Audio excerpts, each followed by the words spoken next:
I'd like to call to order the Wednesday, June 2nd, 2021 Garrison Board of Education regular meeting. We'll begin with a roll call. Dusty, will you call the roll, please? Jocelyn Epicello. Here. David Gelber. Here. James Hoke. Here. Courtney McCarthy. Here. Kent Schott. Here. Matthew Spicer. Here. Sarah Tormey. Here. Ask everyone to stand for the Pledge of Allegiance, please.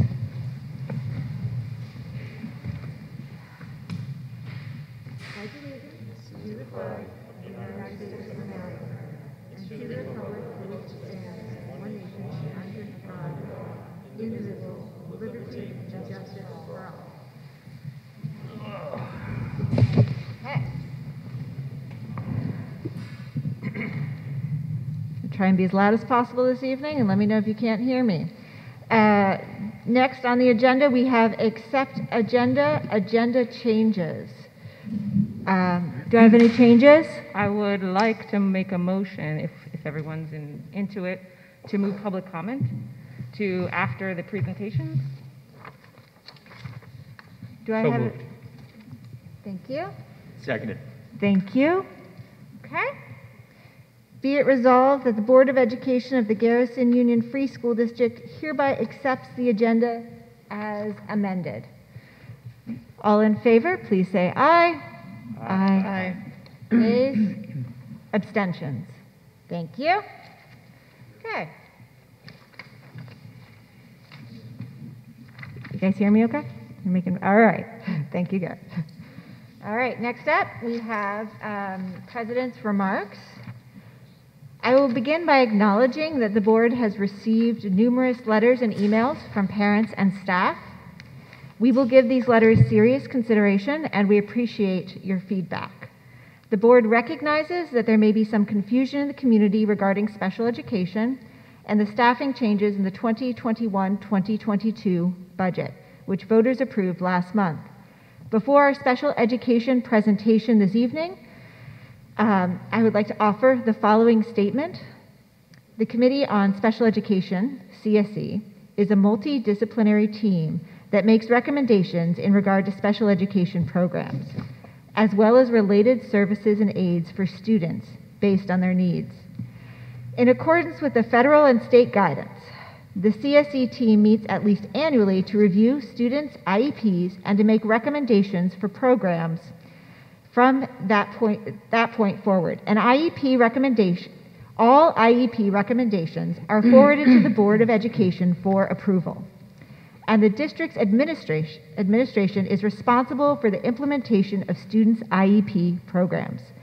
Other than approving the CSE recommendations, the board has no direct role in the CSE decision-making process.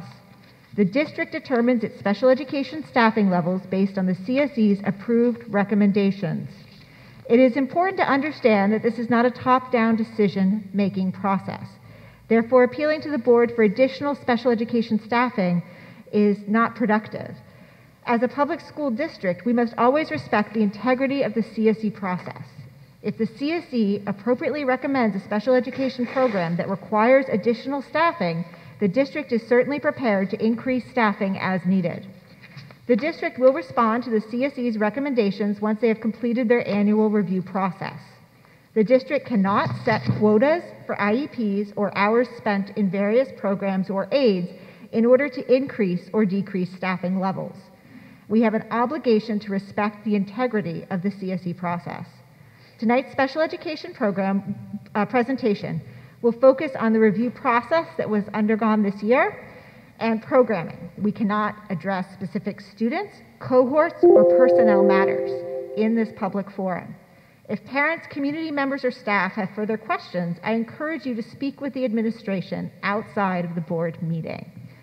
That is all I have for my remarks this evening, and I will hand it over to our superintendent. Carl? Sarah, thank you. This evening, I want to have a recognition for a team at the Garrison School that has accomplished something very, very impressive. Our DBT team, and a lot of our members are here with us this evening, and thank you. Dialectical Behavior Therapy is what DBT stands for. Garrison was recognized out of 92 teams in 41 different school districts. Our team, led by our school guidance counselor, Krista DiDiego, and our school psychologist, Jessica Van Decker, and supported by members Lauren Johnson, Jennifer Mueller, Jackie Van Tassel, and Melissa DeFonce. And we were recognized by cognitive and behavioral consultants as the top performing school district for the implementation of dialectical behavior therapy during the 2021 school year. To give you a little more background information, DBT is a research-based comprehensive mental health intervention program designed to assist students in need.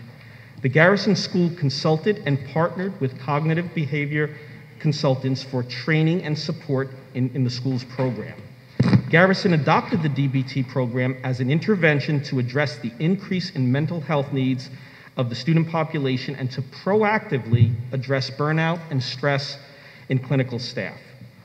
As a generation of young people swept up by this global pandemic are experiencing higher levels of mental stress more than ever before, the timing of the implementation of the DBT program has been pivotal for students, their families, and our staff. This prestigious recognition from the Cognitive and Behavioral Consultants Group, who are the leading experts in the field of DBT, recognized the incredible strengths of the Garrison team as they implemented all 4 modes of DBT regularly, despite the challenges of COVID during the past year. Most notable was the team's high level of commitment to DBT. They regularly attended all team meetings, supported one another by checking in on burnout among team members and general staff, which aided them in their ability to accurately integrate the DBT model. The team also experienced great success by prioritizing the incorporation of parents since the start of this program, which dates back several years. The consultants also commended the Garrison School DBT team for their efforts to expose the benefits of DBT to the larger community, which in turn will provide greater opportunity to create a culture change and a better understanding of mental health challenges that exist for so many. The Garrison Board of Education, as well as the district and school administration team, is extremely fortunate and very proud of the members of the Garrison DBT team. We look forward to seeing how this team will build upon its success, and this is a program that we appreciate all of you working so hard on. And if I could, just for a moment, ask our DBT team to just stand and be recognized. Congratulations.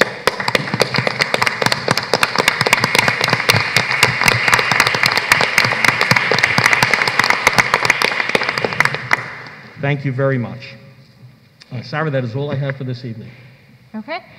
Before we move on to board communications and presentations, which is next on the agenda, I will point out that we have a public comment sign-in. Public comment is now going to be right after board communications, so please go ahead and sign in at any point if you would like to speak this evening. All right. I would now like to invite up our principal, Allison Emig, and Roberta Weiner, our special education consultant. Welcome. Thank you.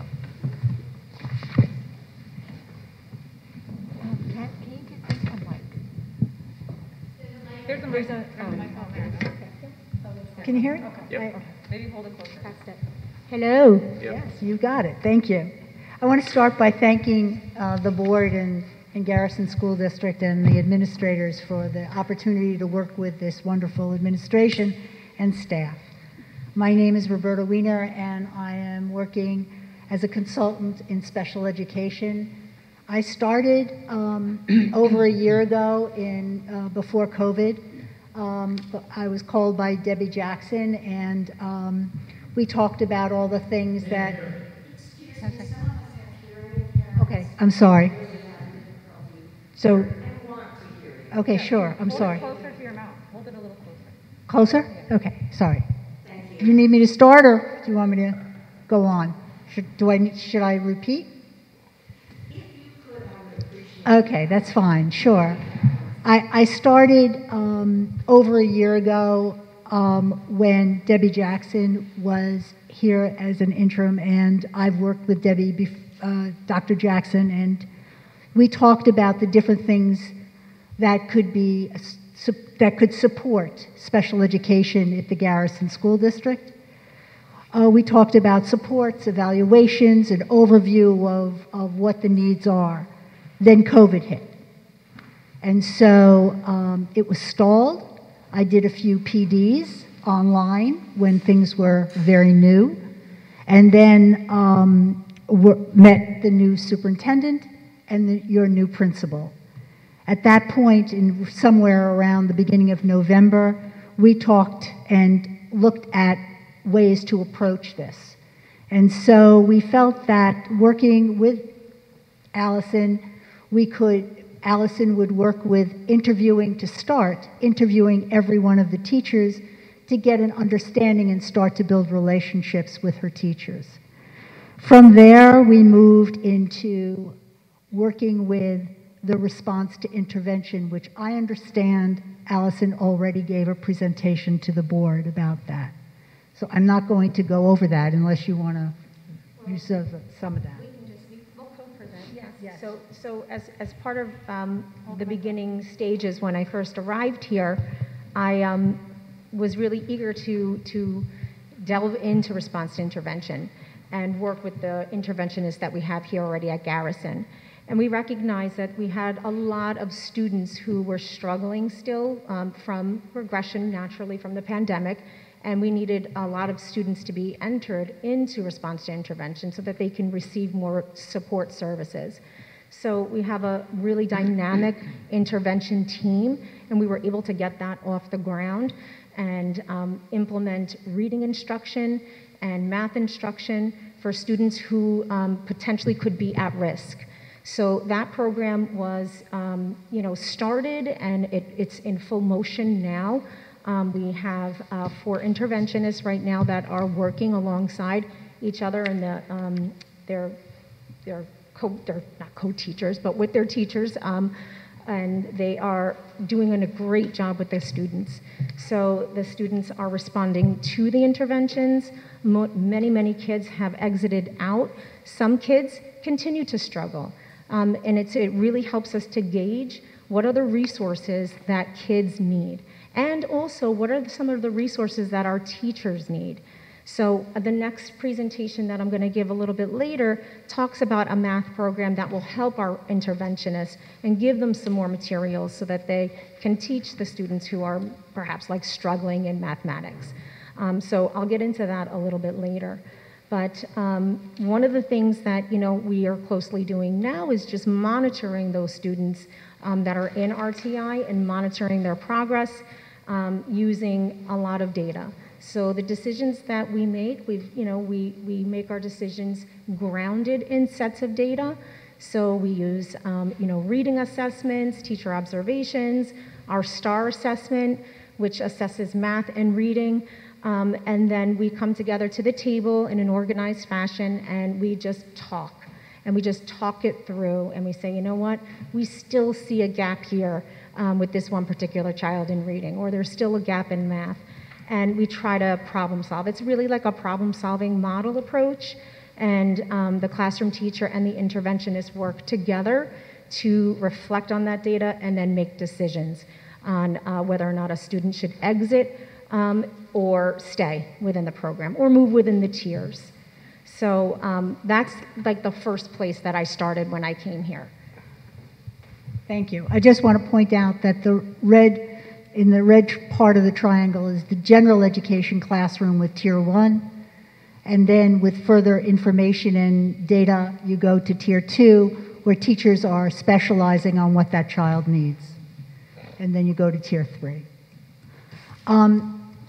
Next slide, please. Okay. So the Committee on Special Education works with alignment of the child's needs. And so it starts with what is the present levels of performance? What is the child actually doing, and how is the child doing in the classroom and with the material and with the supports? And so that we call that the present levels of performance, and that data is collected. And when they meet in a committee, they talk from the present levels of what the child needs and develops the goals. And those goals are developed through or adjusted to be with the state standards.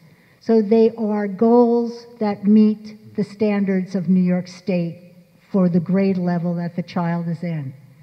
And from those goals, it is decided what service, specific service, that child needs to be successful. And so it goes from the data of the child to the goals to the service. And all of your committee meetings are run just like that.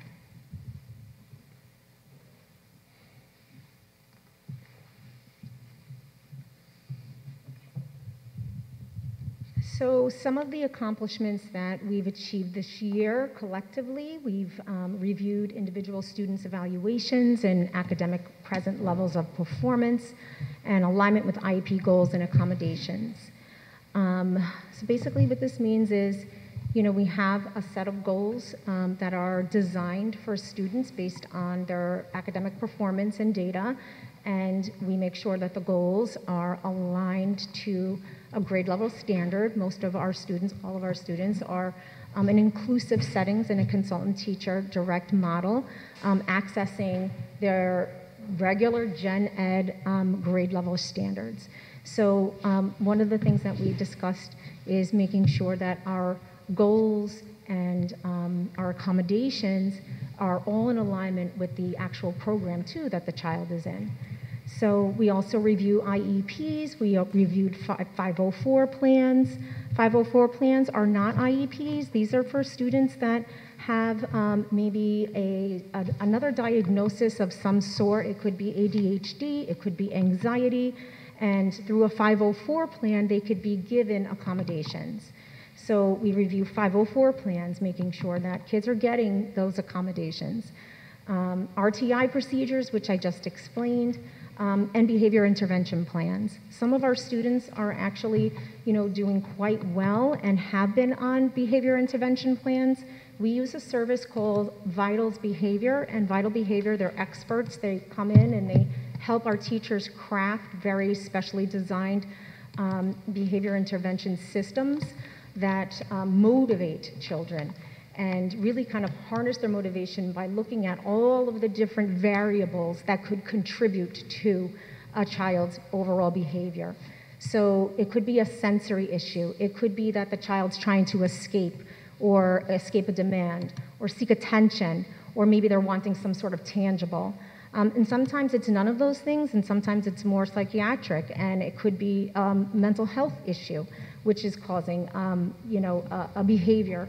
So behavior plans are something that we monitor closely too, and I try to be involved as much as possible to help adjust behavior plans.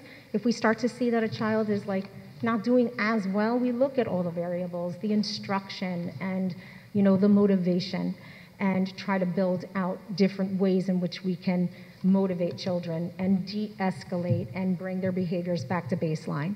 So that's something that we have done together as well.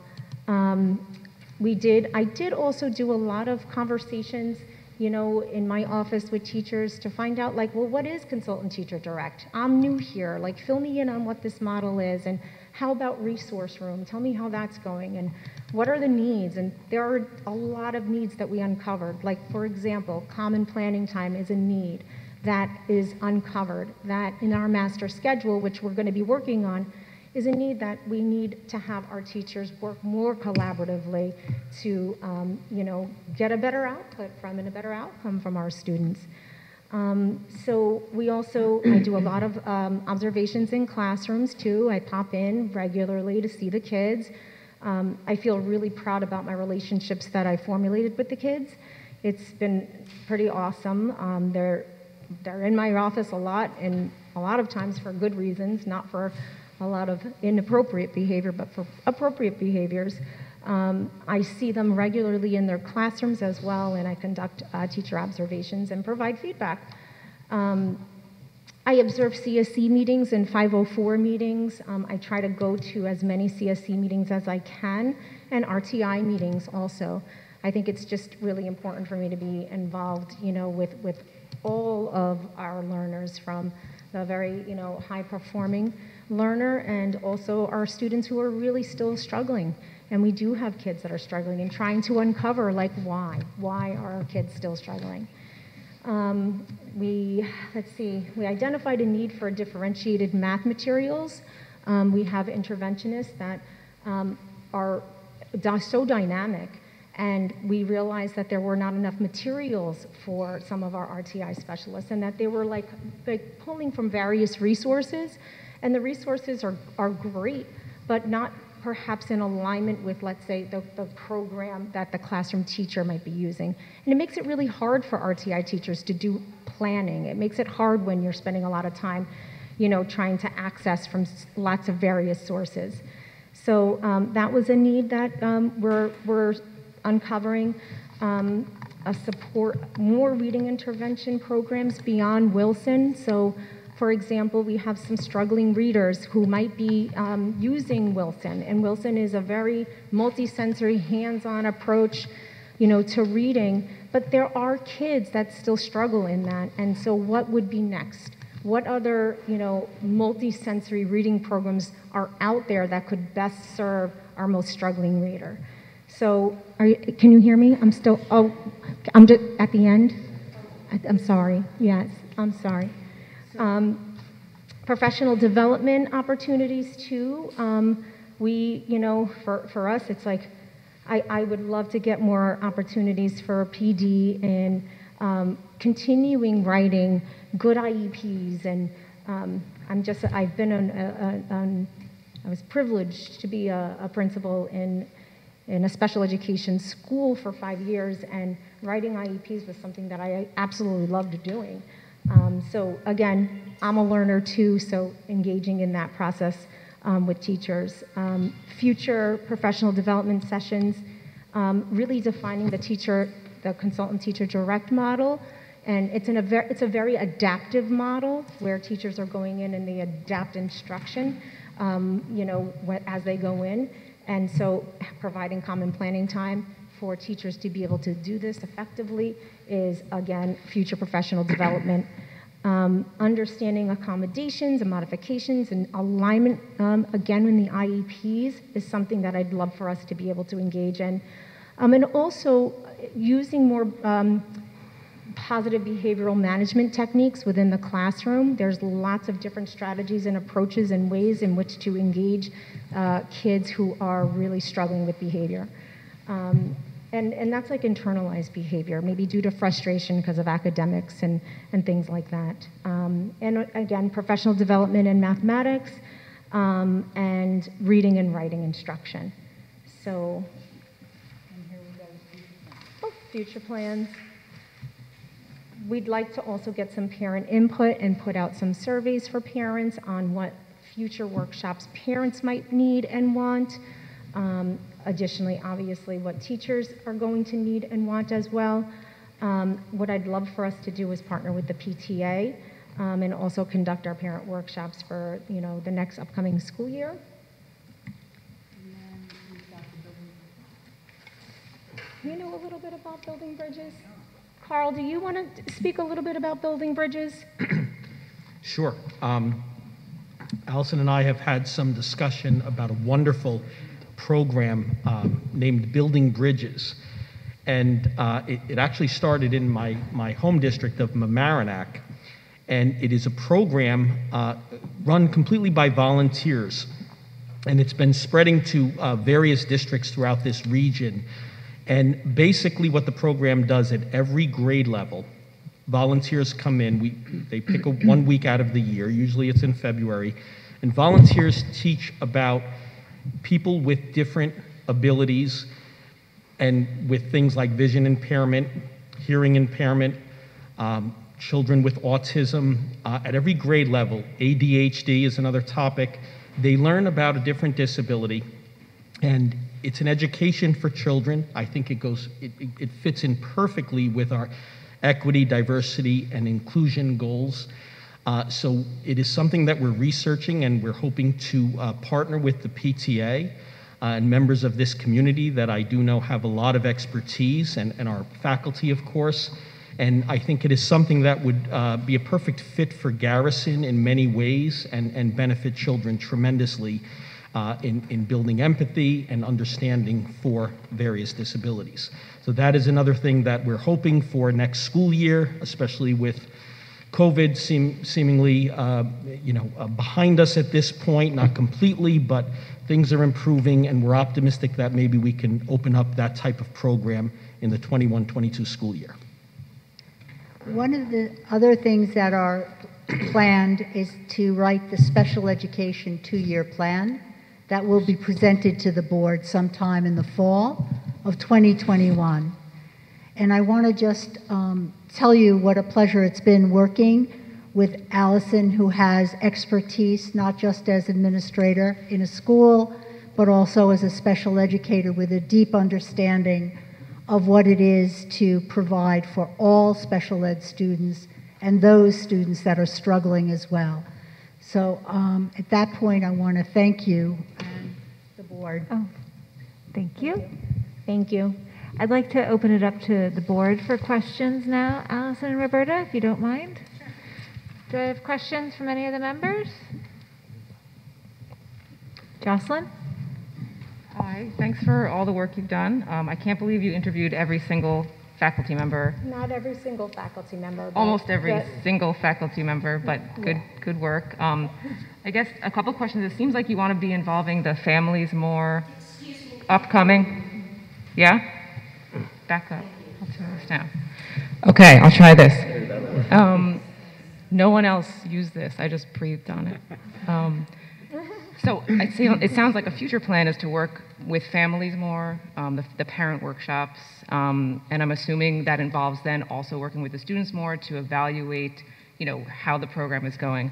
And I wonder, through the year of your research, what you would consider as the most urgent thing we need to address, like something that is almost non-negotiable, like this is very urgent for us as a district to try to either improve upon or correct.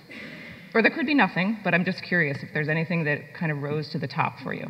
Nothing jumps out at me from a standpoint of... Use the mic, actually. Sorry.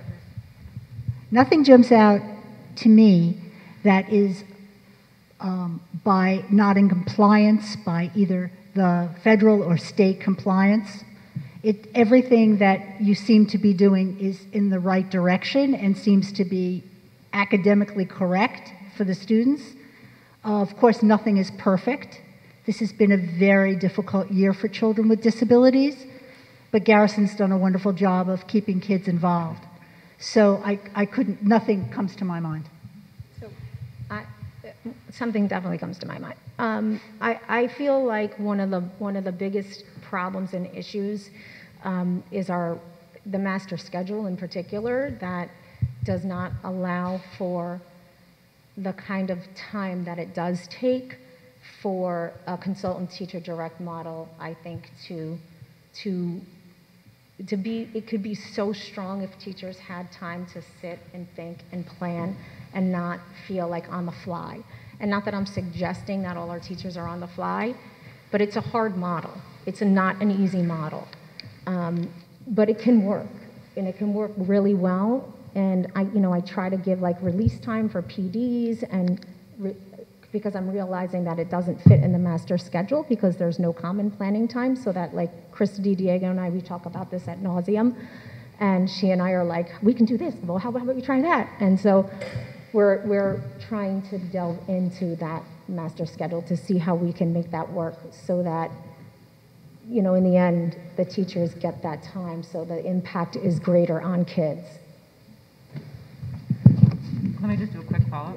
Is the master schedule something that's being discussed? Because it sounds like a... It's something, yes. Yeah, yes. We've started that conversation. Yes. Yes, our eyes are on it, and yes. Kent?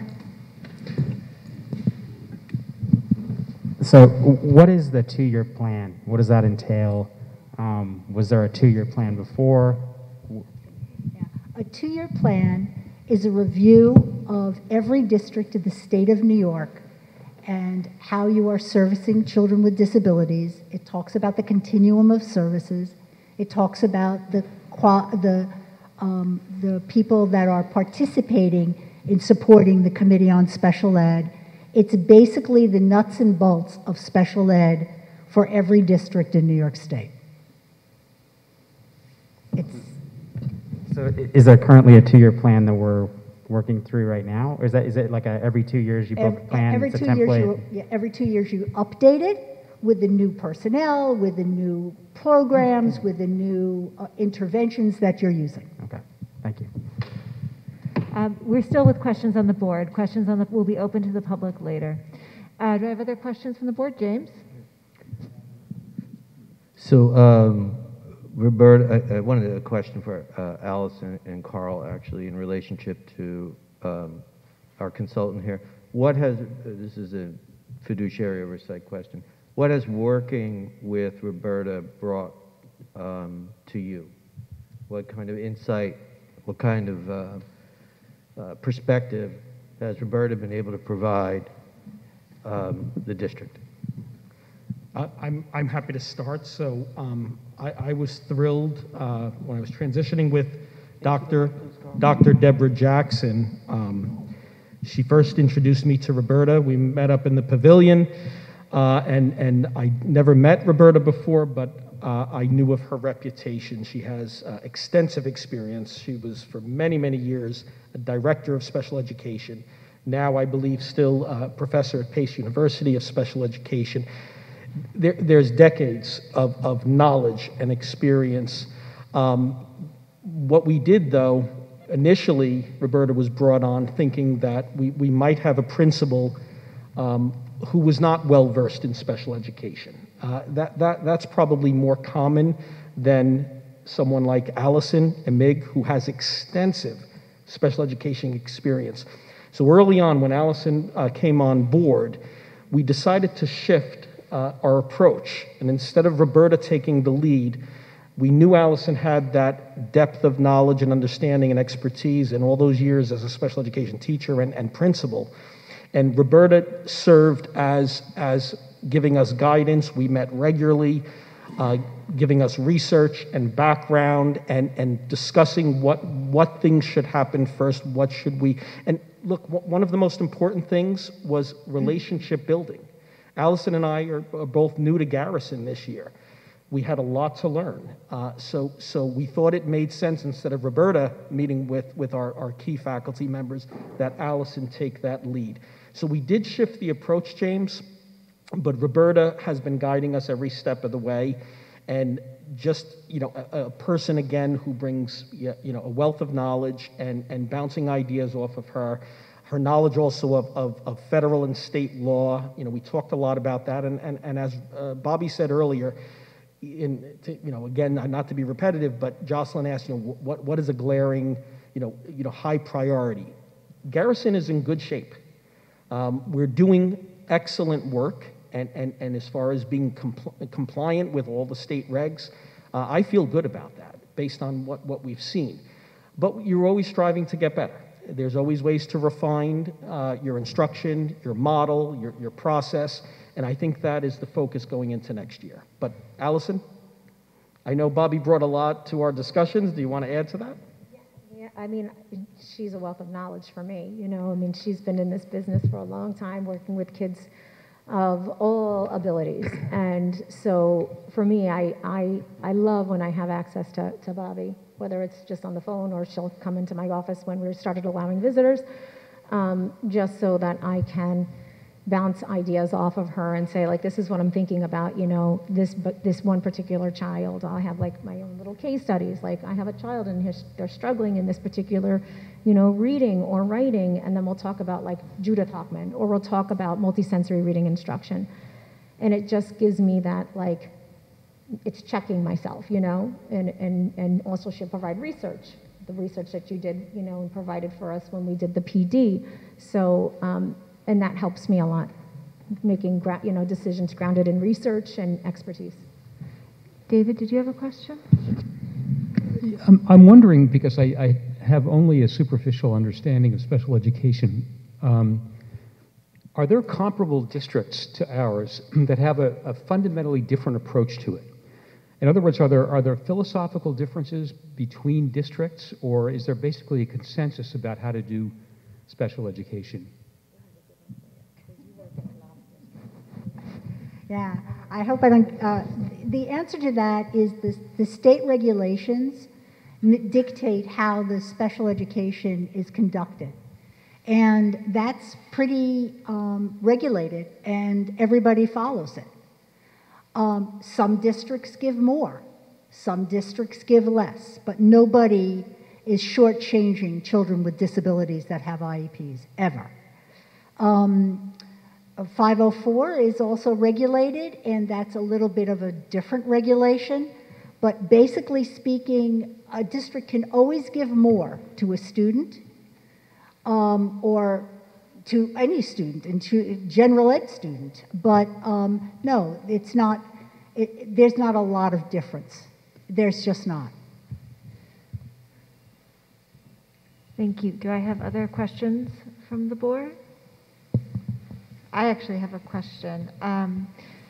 Regarding the reading programs, you mentioned Wilson. Are there other specific programs you are looking at adding in? And if so, what is your timeline for adding those in? So, I mean, there are lots. I would have to bring the teachers into that decision-making process because, you know, that's a big decision to bring in another on top of Wilson. I've used programs like System 44, Read 180, PAF, you know, Edmark, which is a sight word based. It's not phonetic based, but it's still multisensory. SRA. So there's a ton, and these are programs that I would have to bring in and do a pilot and have teachers look at it and decide like who are our learners and what would be the best fit for our learners. Are all the follow up on that, are all the programs across all grade levels, or do some programs specifically designed for your younger learners versus your older learners? So something like PAF, for example, it's preventing academic failure that they use in Windward. It's a multisensory reading program. A program like that is, people who are in 11th grade have used that program because it's the scope and sequence of teaching how to read is it's laid out in which kids can access reading and text pretty quickly, the way it's designed. So there are a set of readers that come with it. It's all phonemic based, it's phonetics based. And then it usually takes about 3 years to exit out. There are no pictures associated with it, you know, so it's like even though the language of PAF, it sounds very like you're reading the word cat, but the pictures, they deliberately remove pictures so that this way it will protect the integrity of a child who might be in that program. So if you have an older child in that program, they're not reading something that has teddy bears, let's say. So it's designed that way so you can have older kids reading and going through that program. It typically takes about 3 years to exit that program, and then kids then can enter into like a chapter books, and then can have more access to like what we have like our TC units. And our teacher college units are very challenging, very rich in vocabulary, very rich in text, and some kids have a hard time accessing that. So something like PAF I'm familiar with, but I'm also familiar with all those other programs too that are similar philosophies. Thank you. Yes, Jocelyn? Go ahead, please. Sorry, again, somehow my mic is always the one. So you reviewed a lot of students' plans, et cetera. You did so much talking to all the staff. Is it normal, this is for you, Ms. Weiner, is it normal or is it usual when you do these consultations with districts to recommend changes to upcoming programming? I mean, is this usually what happens? You look at what's happened for the current year and then you make changes, or is that part of what you were kind of brought on to help with? Yeah. I'm just going to answer and you can. Do you want to go? Well, we ended up at the elementary level. We did not have math as part of resource. We had resource, and it was primarily dedicated for teaching and reinforcing reading skills. And so we do have students who do require some math that we identified just through the CSE process who do also need math in resource. So that's something that will now happen. So for next year, there's an adjustment now to the program. So my answer to that is you could always get an evaluator or an outside person to look in, but nothing is better than when the people inside see the need. And that's really what happened here. The people that work with the students and Allison saw the need, and from that came the additional service. So yes, a consultant could do it, but it's so much better if it comes from within. Kent? Yeah. Thank you. Thank you again for indulging me. You had mentioned some districts give more, do more, some districts do less, but it's all kind of within a narrow state-mandated service. Right. Where would you put Garrison on that? Less or more? I think Garrison does a phenomenal job, and part of it is because of your community and also because of your size. You can, I mean, Allison knows all the kids. I mean, it's not the same as going to a very large district where the schools are very large and students are coming in and parents are moving and there's a flux coming in and out. So I mean, I personally know people that would like to move into this district for the Garrison School District. I mean, move into the homes in this area so they could come to Garrison School. It is, it's a jewel, and because of the community and because of the support and because of the size, quite frankly. And with that size, are there risks then? Well, like would you mention people actively wanting to come here, right? Fluctuations in that. The only, I mean, anything can happen, but it's wonderful to have more than one class per grade level. You know, it's also wonderful to have teachers that are very experienced and have worked with all kinds of students, and so that's a plus as well. But it changes every year. And so I would say, no, there's no patent answer to that, but it's my opinion, yes, that it's doing a great job, and I love working with the people that are here. Thank you. Thank you. Do I have other questions from board members? I have one additional one. Sorry, did you review our external placements as well as the internal program within the district? I attended a celebration for one of our students who was outplaced over in BOCES, and that was wonderful. So I was able to meet this young gentleman. And I do have frequent conversations about the needs of one particular student that we do transport outside who requires a lot of support. So I'm in a lot of conversation with Jen Muller and Carl about those particular students. And let me just add, Sarah, to that. We do have some children, and this is kind of related to what Kent asked. What are the challenges of a small district? Well, one challenge is you cannot offer every possible program. A large district will probably have every program on the continuum. Garrison does not. So occasionally, if we don't have a program, we do need to place children in either a neighboring school district or through BOCES. And Sarah, the answer to your question is we do participate in those CSEs. It's a combination of Garrison staff as well as staff from that out-of-district placement. This year, Allison and I have talked about it. We very much want to go visit each one of our students in their home placements. With COVID, there were restrictions, obviously. Things have opened up recently, but now we are really in a crunch for the end of the year. So that will be on our list of things to do, is make those visits because they are Garrison students. They are just placed in a special program. And we certainly would be happy to circle back to the board with more. But at this point, we are very pleased with the treatment of our students and the feedback we're getting from the committees. James? Is there any type of common communication between Haldane and with us at Haldane and O'Neill regarding our special ed, our students who continue services into high school level? Great question. The answer to that is no, because technically we don't participate in those CSEs, James. So if a child with an IEP leaves Garrison after 8th grade and goes to one of the 2 high schools, then their home school becomes either Haldane or O'Neill.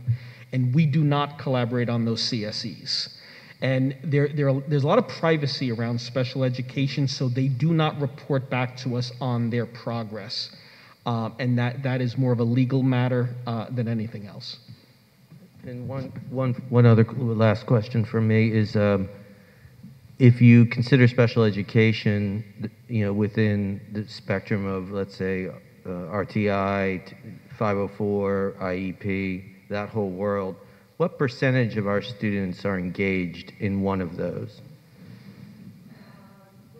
We're pretty high right now. We have, I want to say, close to maybe 20% of our students in special education, roughly.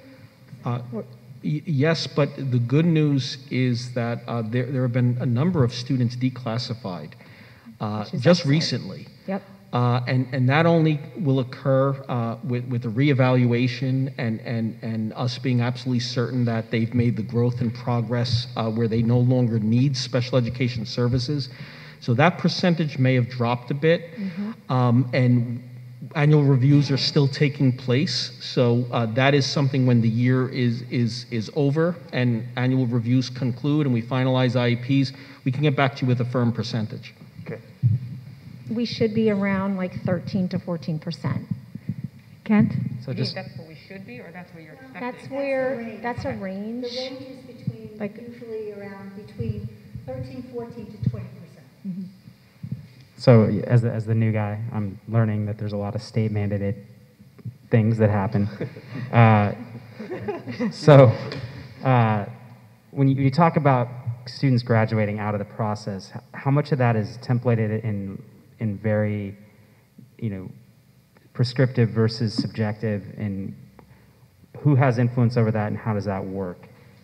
Sorry, if it's an appropriate question for now. No, it's a good question, and I have to say, I have a strong background administratively, but the 2 experts are right here, so I'm going to defer to Allison or Bobby as far as, When they are leaving, when they're aging out of Garrison, there's testing that occurs, and there's observations that occur, and there's a full battery of information that goes to a committee on special education to again write an IEP based on that current educational status.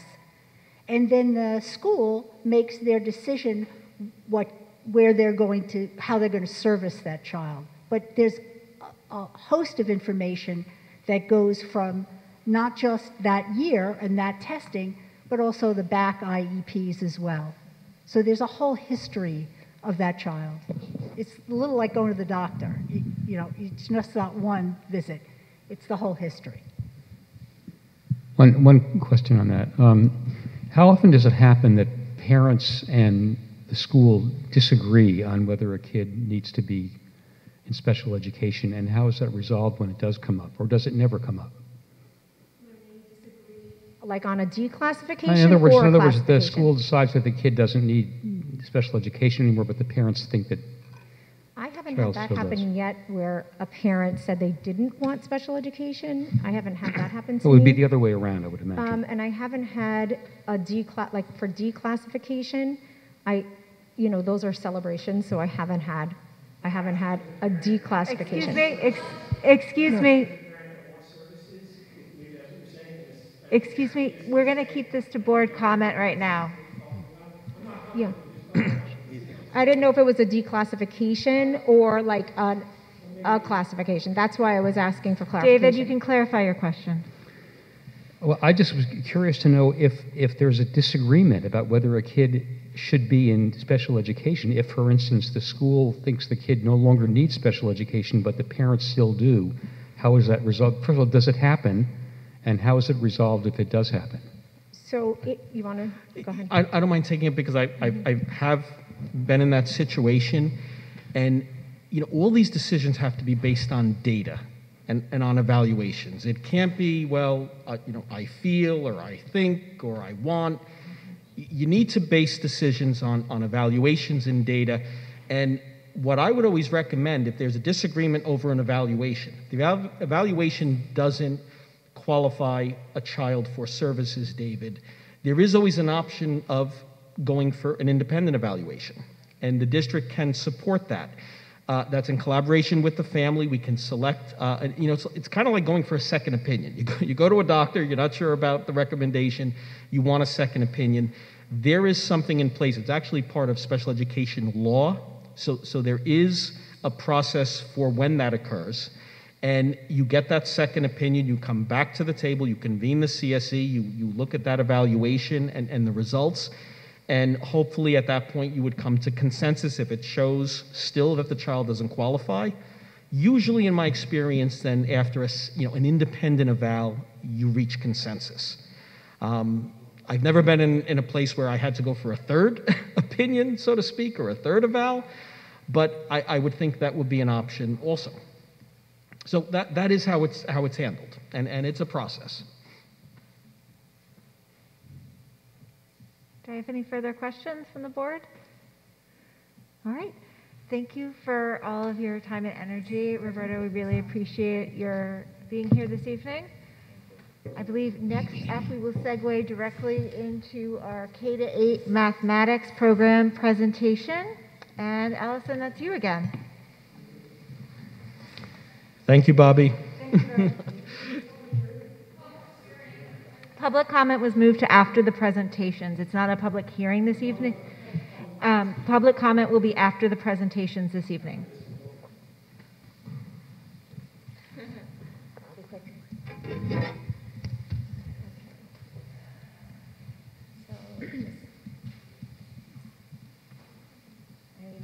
For this one. Is this still? Okay, this is still on.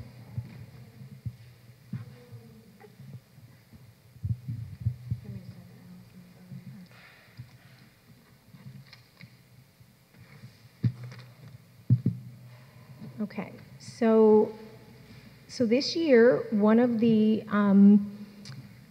things that was brought to my attention was that there was not a continuum for like a math program, that teachers were using bits and pieces of like Eureka Math, which was a program that was brought in, and other resources to complement Eureka. And they were using multiple resources, which were aligned, and they were aligning it to the next gen standards and doing what they were doing with different various materials. So a study team was put together, I think a year or two ago, before I had arrived, just to pretty much delve into what some of the math needs were. And we decided that we were going to do a pilot program and look at a few different comprehensive math programs and pull together a team of piloters to look at programs more in depth, gain some knowledge from the vendors. We brought in all kinds of materials and then went through piloting some of the lessons and then doing some comparing and contrasting. And so one of the, Dusty, I don't know, are you having a problem with it? Yeah, that's okay. That's fine. So we piloted. We started with narrowing it down to, we had Mary Karp, who's a special education teacher, join our pilot. We had Megan Smith, who was a special education teacher, Stacy, Ricky, who was our kindergarten teacher, Amy Kuchera, who teaches 4th grade, and we also had Sarah Stevenson, who teaches 3rd grade. So we had Jenna teachers along with special education teachers who participated in piloting the programs. So we narrowed it down in terms of actually piloting it to Eureka Math and Envisions. And Envisions Mathematics, it's called Envisions 2020 National, and it has a multitude of resources. It's very comprehensive. math program that really will meet the needs of all of our learners, including like real accelerated kids. So the program, pretty much, it has a lot of paper component too. It's not fully digital, but you can definitely use it more like in a blended learning model.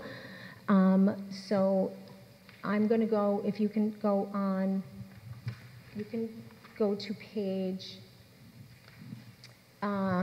page 6, if you can scroll. It starts with problem-based learning, and then it moves quickly into visual learning, and the visual learning component oftentimes comprises of like a short video clip, and it's interactive. And then from there, it goes into assessments and differentiation.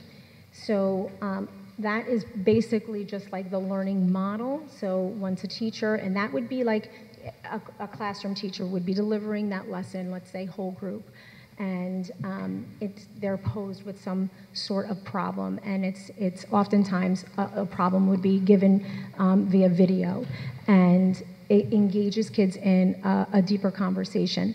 And then from there, the kids go through a process of using manipulatives, concrete objects, and then the teacher then will assess at the end of the lesson whether or not the student understands. It's called a quick check at the very end. And the quick check can be done digitally, it can be done also paper pencil, and from there, the teacher then will get real quick information about what the next steps in instruction and what that should look like.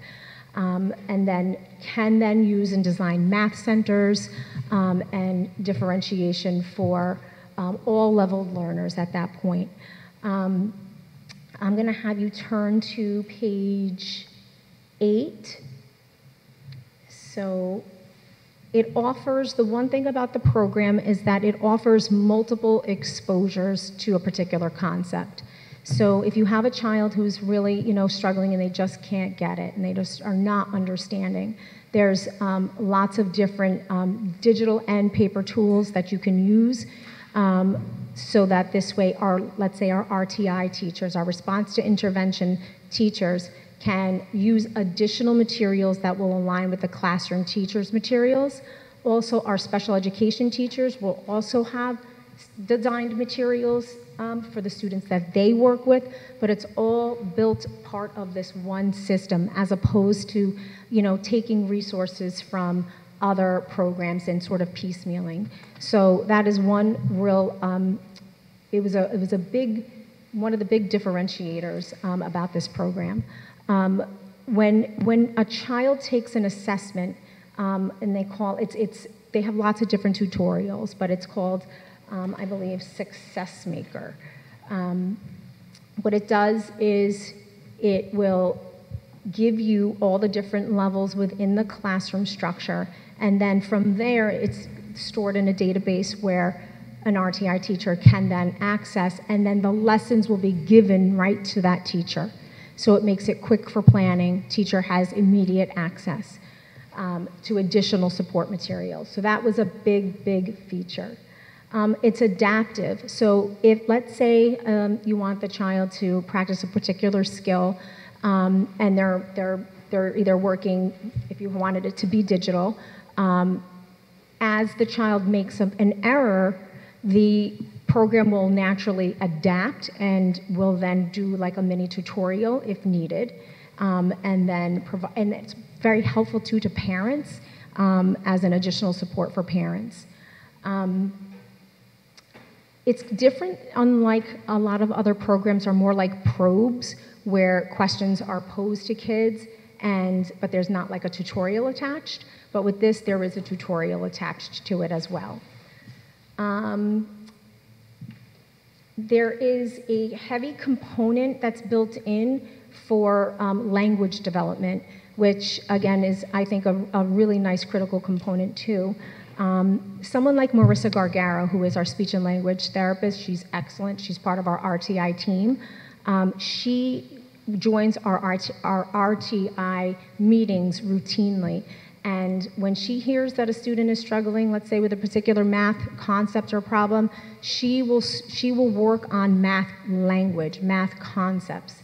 So there's a big emphasis with the language development that's built in. And this also helps Megan O'Brien, who is our ELL teacher, who works with students who are learning English.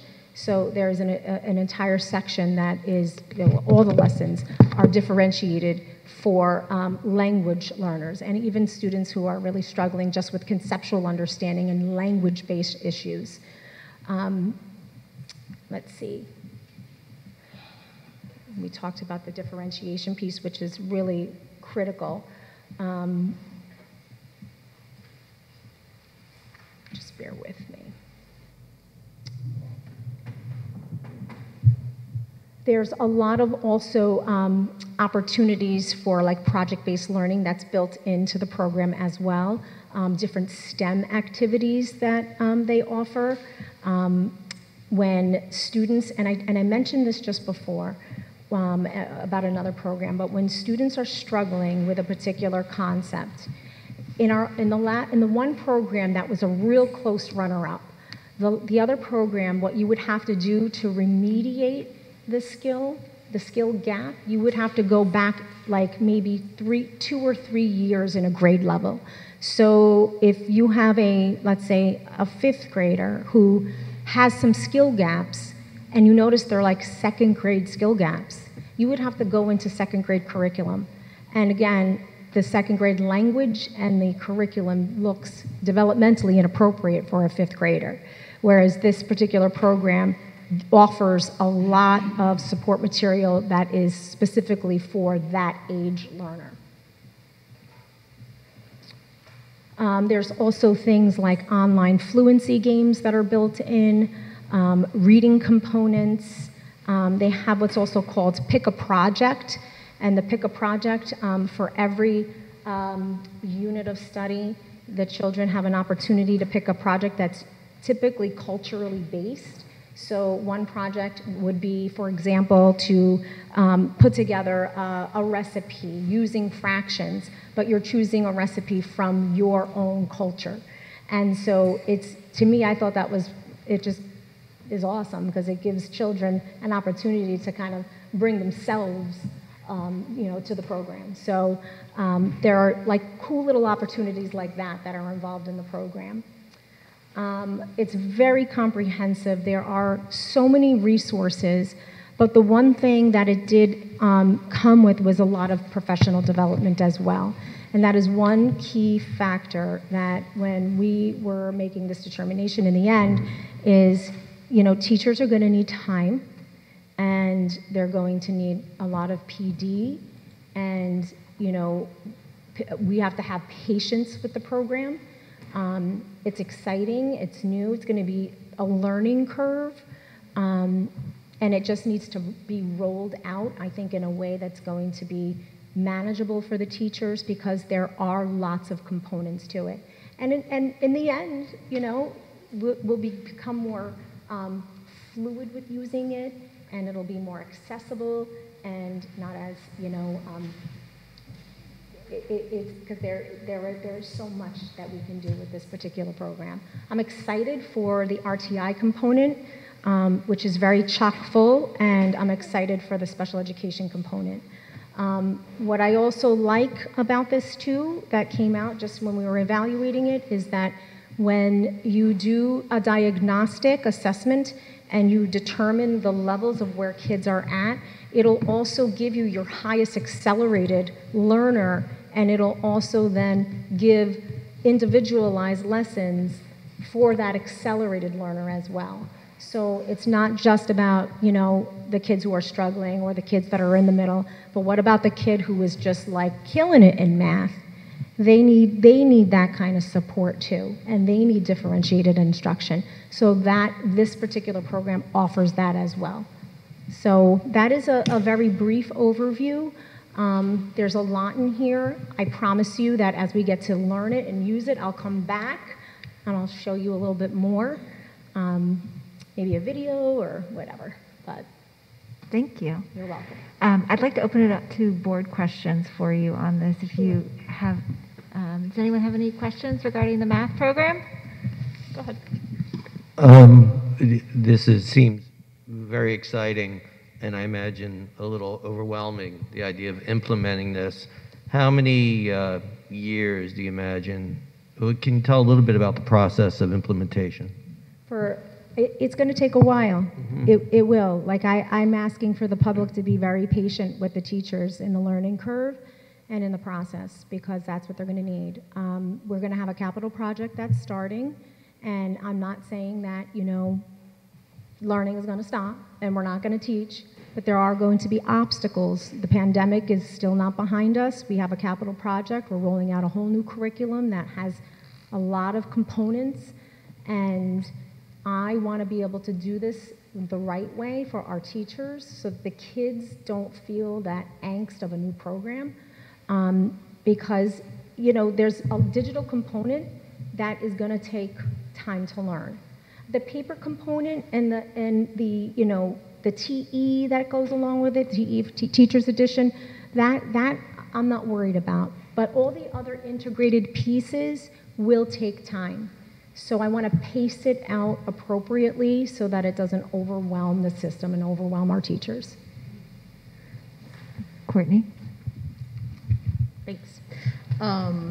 I echo James, really excited about this new program. I've got a couple questions. One, for the team that you put together, researching all the different programs, was this a unanimous decision to pick this program? So we ended up using a rubric, and when we were scoring the rubric, we quantified the points, and it was such a close runner-up. It was like literally these two programs were neck and neck between Eureka and this one. So it wasn't like this program blew it out the water, but this program had more to offer in terms of differentiation. And that's where it became like the deciding factor, was that there was more exposures and of new exposures. So you don't have to keep repeating, the same lesson, because there's a reteach, a post-teach, a this piece, a that piece. Like there's so much that it's just gives kids more opportunity. Can you talk a little bit more about what a perfectly differentiated classroom would look like? Oh my God. Is this an interview? Not to go too crazy, but that image of a teacher working with a group, the majority group of kids who are working on a concept, and then you've got this handful of kids that, let's say, are accelerated math learners, and that they are on their Chromebooks, they're given a website, and they say go. There are some independent pieces to this, which is great, that are differentiated for students, while teachers are working in conference style with kids, with small groups. Just similar how they differentiate their reading programs, where they have you walk into a classroom and all our classrooms are so differentiated, it's unreal. You might start whole group with an initial concept, but then you immediately, your whole group, small group, like the whole time. And then one-on-one conferencing, center-based, you can have centers, where there's different skills or, fluencies, and then concrete objects for kids that need that, and then another station that might have the video, the visual piece that's necessary, and the interactiveness, because our kids are digital natives. Some of our kids really do like that digital interactiveness. Some of our kids, they don't. They need the multisensory paper pencil task. So a very differentiated classroom is going to have all of those pieces, and and that's what we see now in the classrooms. I walk in and it's like, that's what we see now. Can I keep going? Yeah. Just two more. One, since you mentioned that tactile paper pencil, are there textbooks, workbooks, Absolutely. things that the students will receive and can bring home? Absolutely. I actually had, and they're all in my office. Sarah Stevenson's probably like, where did my bag go? I took it from her room, but I didn't want to overwhelm everybody, but they get 2-volume workbooks in addition to, so the workbooks are also digitized, so that, and it all integrates with Google Classroom as well, so it's all just like, you don't have to go and toggle back and forth between one program and another program, so it just seamless into Google Classroom, which is really nice.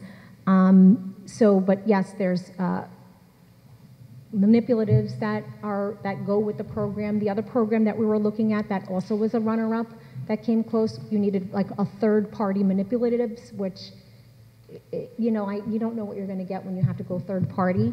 But yes, there's a lot of tangibles, a lot of paper pencil as well.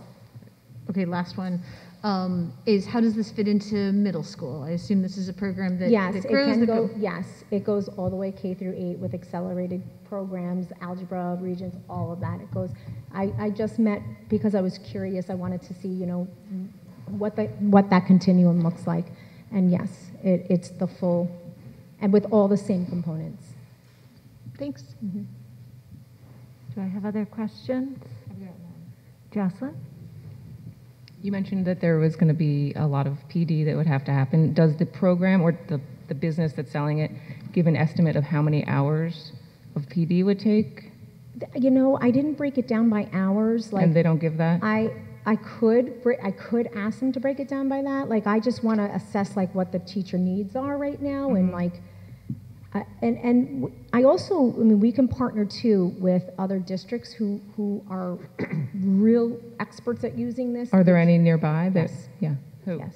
Do you know some around here? Yes. Great.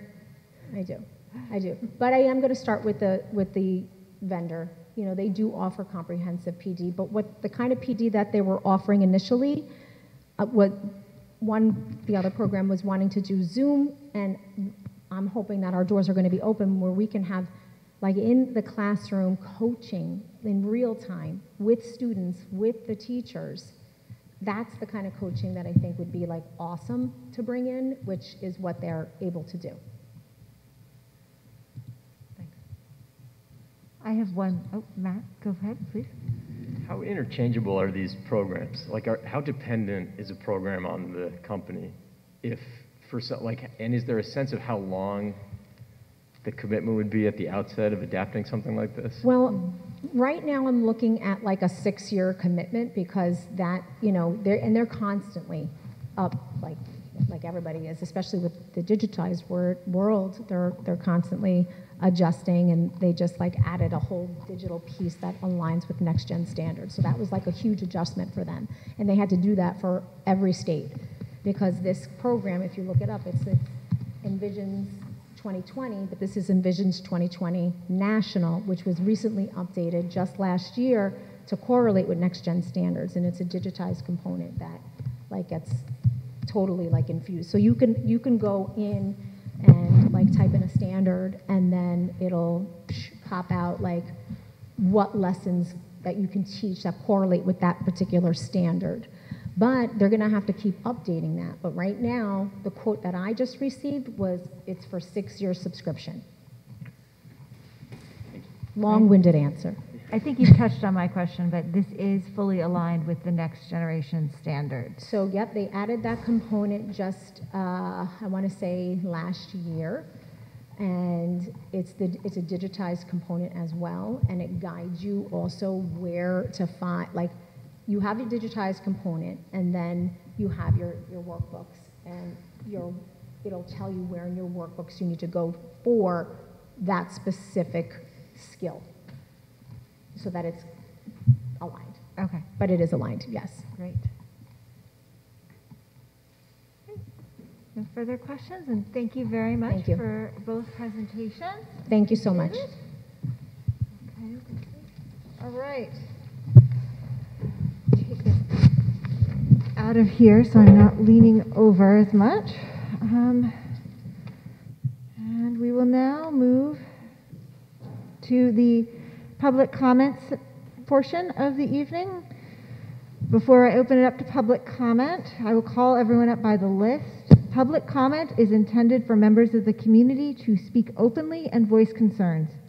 In accordance with Policy 3220 of the Garrison Union Free School District, any person wishing to speak shall comply with all provisions of this policy. Comments about specific school personnel and personnel issues or about individual students is a violation of board policy. Concerns regarding students or personnel should be discussed privately with the superintendent or appropriate administrator. Comments should be limited to 3 minutes, and speakers are asked to conduct themselves in a respectful manner. The board will listen to comments but will not engage in a dialogue. Any necessary follow-up will be noted and provided through the appropriate channel. Members of the public wishing to speak will be invited to come up to the microphone. Yep, the microphone right up there, and state their name prior to commenting. May I have Mrs. Robin Waters, please? Thank you.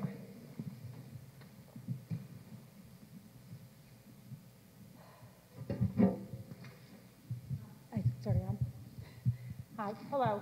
I am Robin Waters, President of the Garrison Teachers Association. Okay, sorry. Okay. Hello, I am Robin Waters, President of the Garrison Teachers Association. I am here tonight on behalf of the GTA. I know I cannot speak about personnel nor confidential information, but I ask this board to hear the messages and the letters that the GTA executive team has sent in support of our members. The first letter sent for one of our teachers, the second letter sent in support of our aides, and the most recent one sent for another teacher. I also ask you to hear the letters sent in by individual members of our association.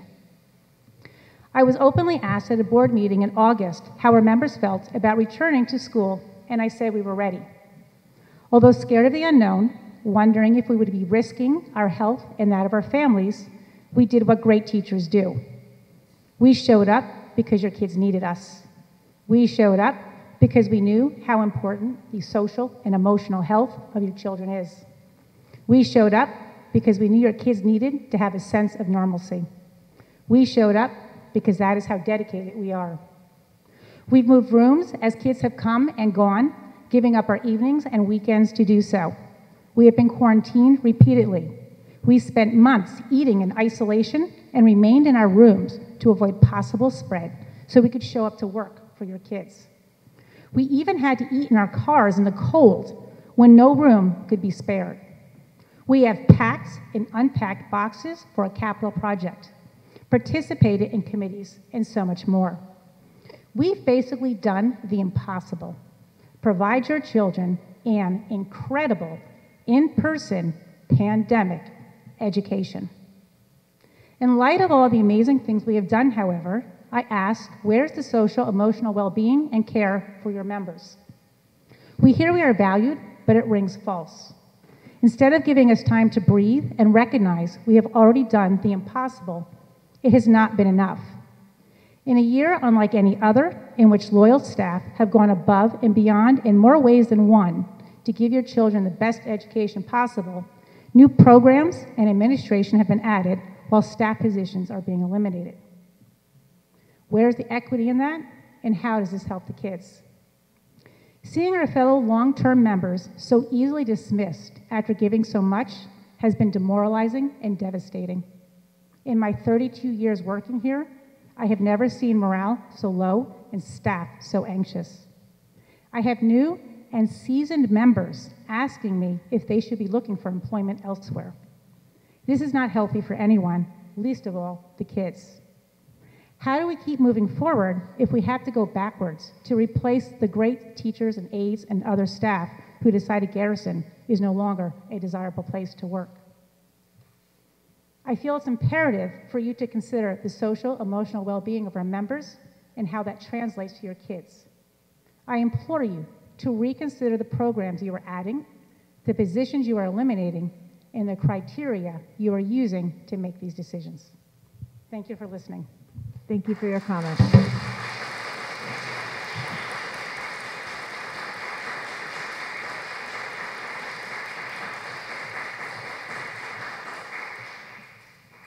Thank you.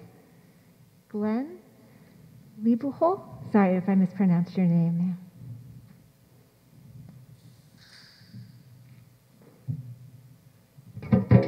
It's a pleasure to be here. It's been a long time, given that our kids are 30 and 40 years old. I am a retired special education teacher from BOCES, having worked there from 1970 through 2001.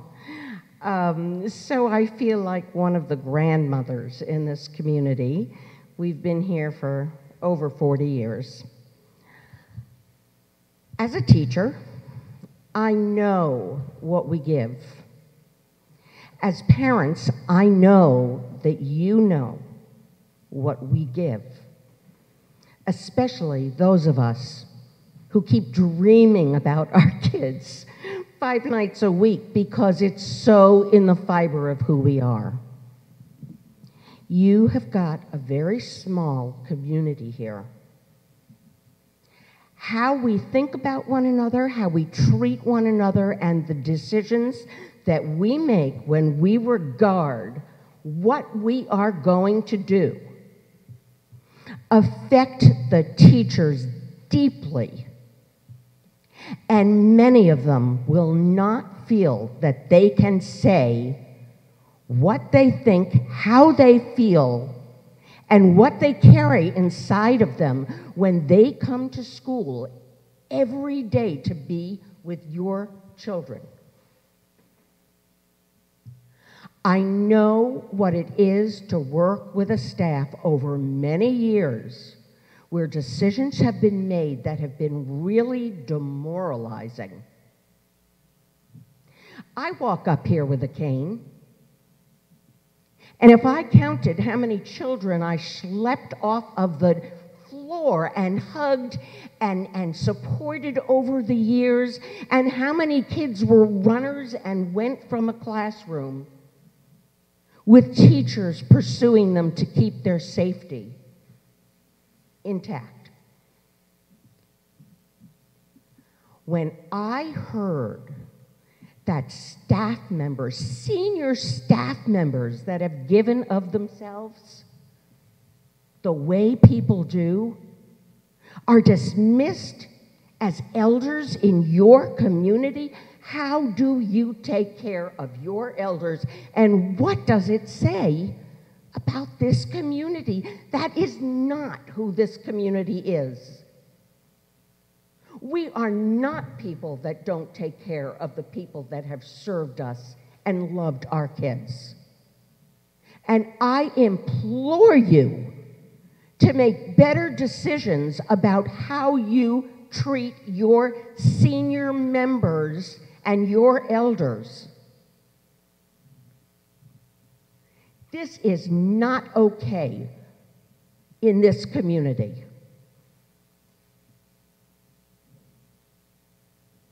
It really troubles me to come here and blow off like this.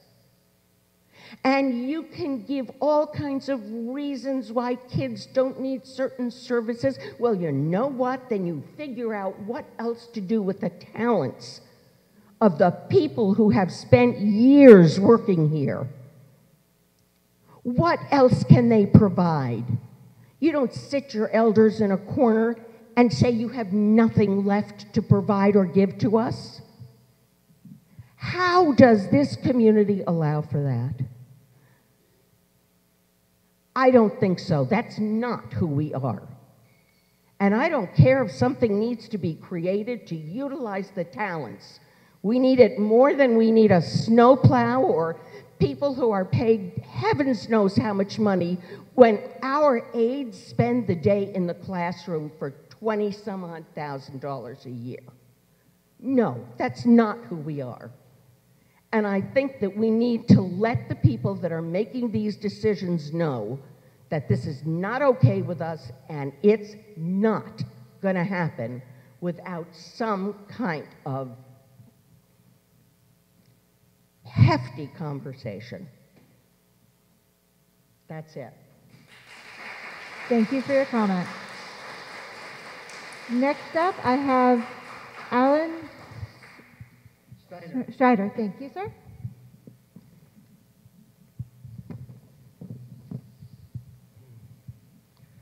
I'm her lesser half.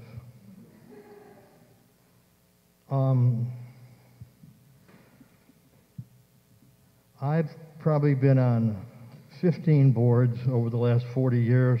I've chaired a number of organizations, and one of the things I know is that the morale of staff is very, very important. And I would implore the board to do whatever you can to treat people who are being accessed or leaving employment with dignity and respect, and to make whatever exceptions or special actions you can take to ensure people's future as far as health care and other things like that. I think,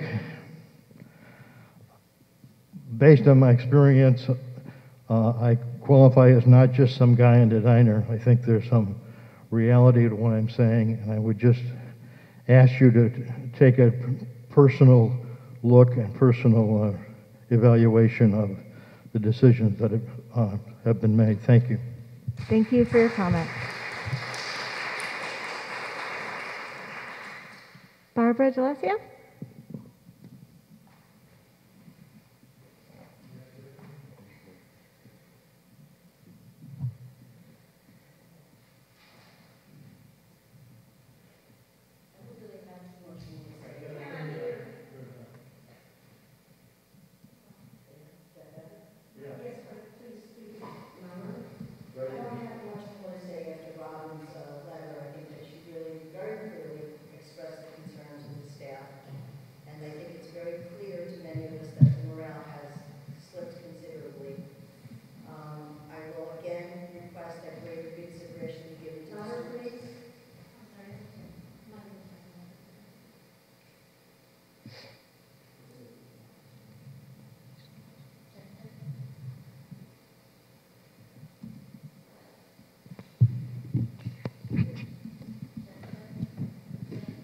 Thank you, Kent.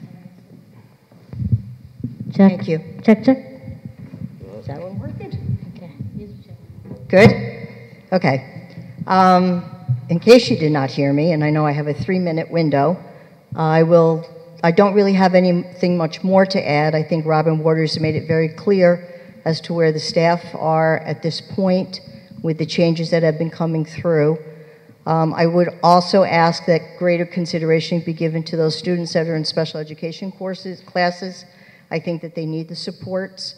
I know that there are some that believe that beyond a certain grade level, it's not necessary, but what I found lacking this evening was the emphasis on the social emotional learning that I believe is part of the mission statement for the board.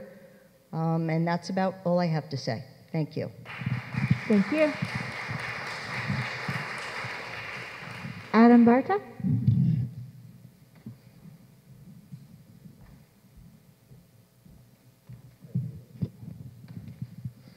All right, 3 minutes. I have to challenge the statement made earlier that our special education program is characterized as phenomenal or we're doing good. Okay, I have to challenge the statement made earlier that our special education program is phenomenal or that we're doing good. Special education can be evaluated on a continuum where compliance is the bare minimum, and then we can have a well-supported program. Despite Roberta's assertion, Garrison was not at the bare minimum. Garrison was not compliant with the state mandates for special education throughout this school year. There were special education services that were not provided throughout the year. As Sarah said, the decision regarding special education services is not top-down. It's decided by the CSE meetings, and the school is mandated to provide services based on that. Please don't characterize that we're doing good, that we're going to provide more services, or that we're providing more services than what's mandated. It wouldn't be fair to try and persuade everybody here that the school is doing this. This is not phenomenal. This is the bare minimum, and less than the bare minimum. If 20% of our students are receiving services, I'd be curious about what percentage of the total budget that is. We can do better. We must do better. Also, there is disagreement with parents and teachers at the level of about the level of special education services that parents want for their children. The CSE forces parents to accept their recommendations or seek an informal hearing to seek resolution. Despite what was stated earlier, there is no extra services being offered to special education students here. Our teachers are undervalued and under-resourced for this program. This board should be concerning itself with making sure our students and teachers are valued and resourced and have what they need to deliver the services that they're mandated to do.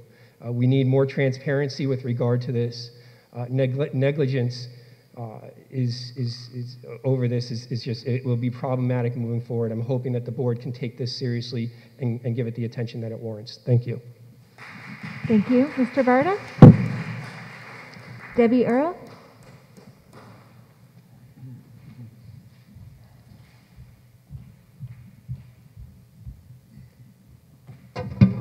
Good evening. I'm Debbie Earle. I teach 5th grade here at Garrison School. I'm just about here for 23 years.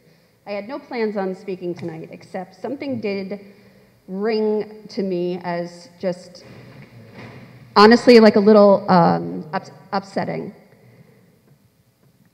I wanted to add on to, I'm sorry? I think it's working. Maybe it just... Here, actually, I'm going to pull this down and move away from all of you so you can see this. So something that our special ed consultant had said earlier when asked about what made our program here successful, her comment was that our size in our community is what makes our special ed program a success. And while those two things I definitely feel are important, I feel it's more important to note, and I'm kind of surprised that it wasn't noted, that it's our very talented, experienced, and dedicated special education teachers who implement those programs and make our special education programs so successful. And the fact that our teachers weren't even mentioned as part of our success gives credit to the staff's feelings of not being appreciated. Thank you. Thank you for your comment. I have no further commenters listed at this time. Okay, thank you all. I am now going to close public comment and we will return to the agenda. Next up on the agenda, we have acceptance of minutes. I'm going to read the recommended action. Be it resolved that the Board of Education of the Garrison Union Free School District hereby accept the minutes of the regular meeting of May 19th, 2021. May I have a motion, please? So moved. Second. Thank you. All in favor say aye. Aye. Aye. Nays? Abstentions? Okay. Next we have the consent agenda. Be it resolved that the Board of Education of the Garrison Union Free School District hereby approves the items of the personnel consent agenda as presented. May I have a motion, please? Seconded. Thank you. Do I have any questions for Carl on the consent agenda as presented? Nope. Okay. I'm going to move to a vote then, keep us going. All in favor, say aye. Aye. Aye.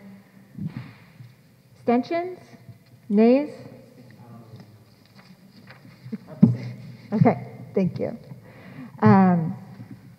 I would like to add, now that we've had the vote, that this, and Carl, let me know if you want to jump in here as well. This is an instructional resignation for the purpose of retirement, and we wish to thank Nancy Galetto for her services over the years.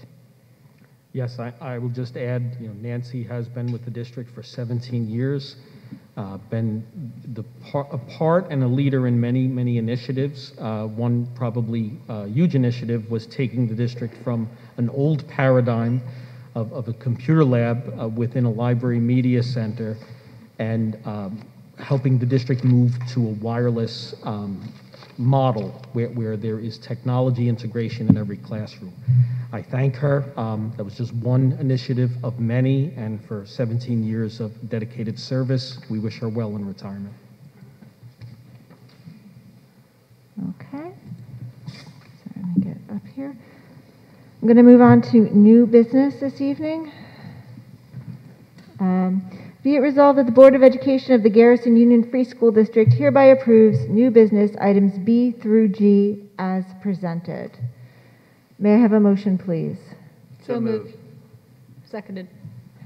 Before we move to a vote on this, there's a lot here, so I'm going to open it up to questions.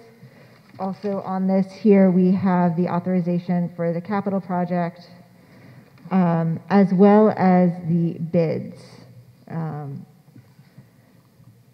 Do we have any questions on any of the items as presented here? And if we have any questions specific, oh, sorry. The bids come later.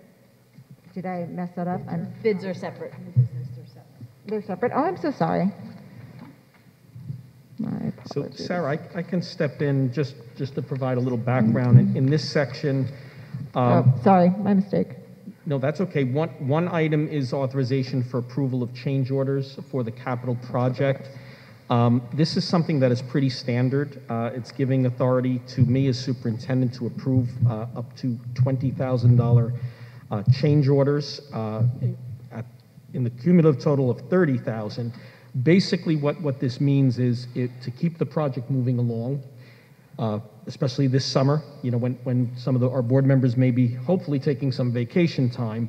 I will have the ability to sign off on a change order that has been vetted by our architects, our project manager, presented to us, and then, of course, we can keep that project moving forward. All change orders, though, will eventually be submitted to the board for approval. So you will always be aware of any change order. A lot of times, unexpected things happen up front in a capital project, so this was drafted and recommended by Gervin and Filazzo, our attorneys, for approval. Also in this section are two memorandum of agreement.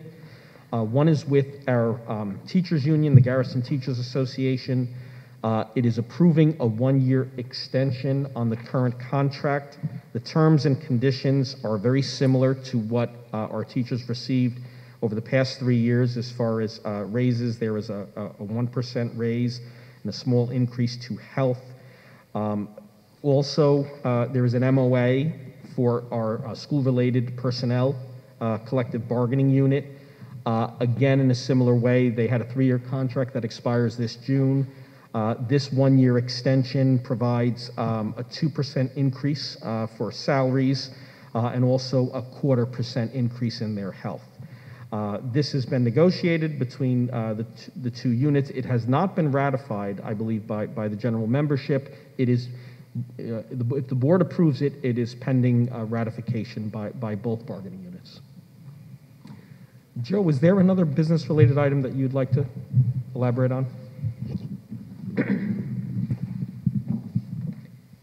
Yes, one part of this part of the agenda is a resolution to adopt the provisions of the best value portion of the GML 103, which is the purchasing law for school districts. A number of years ago, there was an addition to the law that allows for participation in cooperatives that are awarded on a best value basis. They could be in any state or in any region, and that is something that the district can use in order to be able to purchase things that are competitively bid, that are already done, that we can access. And one of the ones that we want to access is this train contract that's off of the Omnia cooperative bid.